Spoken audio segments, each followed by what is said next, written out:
You won't get away from the wrath that comes when you judge the deed.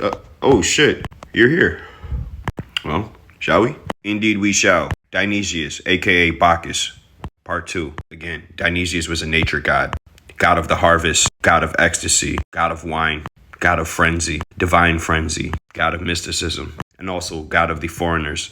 The foreigners were the Orientals, whom the Greeks encountered as they expanded eastward. This was during the Hellenistic period. The Greeks named the foreigners barbarians. This was a derogatory term.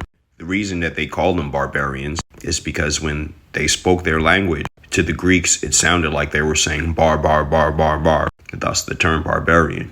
The myth of Bacchus's arrival in Europe is the story of the grapevine being introduced into Europe. The grapevine was originally not native to European soil.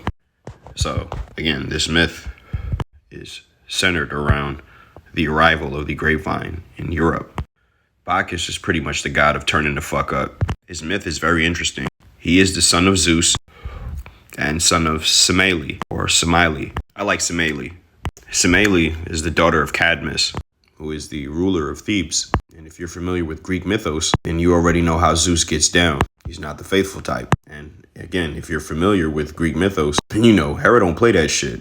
So in this myth, while Zeus is sliding off on Hera, he is sliding into Semele.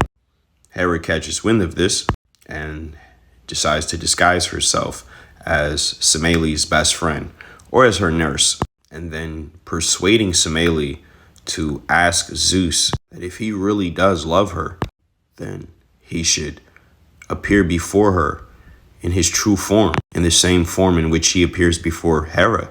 She persuades Semele to request this of Zeus, and after multiple requests, and after repeated attempts to brush this request off by Zeus, he finally gives in and appears before her as thunder and lightning. And just as he suspects would happen, she is terrified by the sight, and she is immediately incinerated. When she was pregnant with baby Bacchus, 6 months pregnant, and when she became incinerated, baby Bacchus was born. He was born of flames, you can say. Interesting thing though, although Bacchus is the creation of a god and a human, he isn't a hybrid. He's a full-fledged god, one who was born of flames, light. See where I'm going with this? This is going to be a couple of parts long. We have a lot to unpack. So stay tuned. It'll be easy.